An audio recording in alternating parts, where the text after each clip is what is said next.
আজ আমাদের এখানে ভোট, তাই সকাল সকাল স্নান টান করে সবাই মিলে যাচ্ছি ভোট দিতে। এখনো আমরা সকালে টিফিন করিনি, তাড়াতাড়ি যাচ্ছি তার কারণ বেলা হলে রোদ উঠবে আর রোদে কষ্ট হবে লাইন দিতে, ওই জন্য সকাল সকাল ভোট দিয়ে এসে সব কিছু করা যাবে।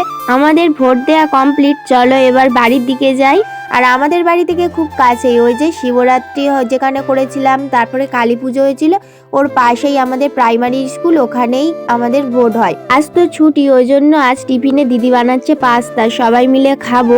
আর এদিকে আমি বসেছি আনাজ কাটতে। আজকে ভোটের ছুটির জন্য কিনা জানি না, আজ আমাদের পাড়াতে একটাও মাছ ব্যাপারী আসেনি, তো মাছ তো নেওয়াই হয়নি, তাই আনাজ টানাজ কেটে উনুন পাড়ে চলে এসেছি।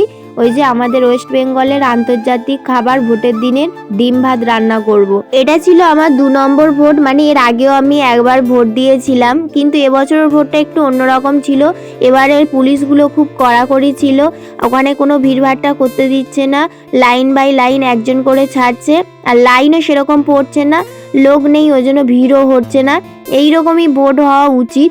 আমাদের এইখানে সত্যি কথা বলতে সেরকম কোনো গন্ডগোলও হয় না, আমরা খুব ভালোভাবেই ভোট দিই।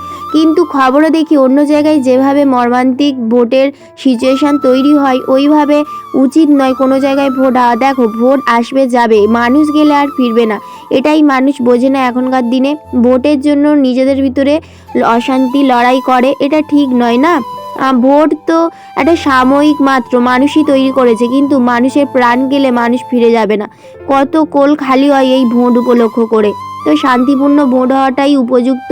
আর ভোট তো যে যার নাগরিকত্বের ব্যাপার, ব্যক্তিগত, সে কাকে ভোট দেবে সেটা তার ব্যক্তিগত ব্যাপার।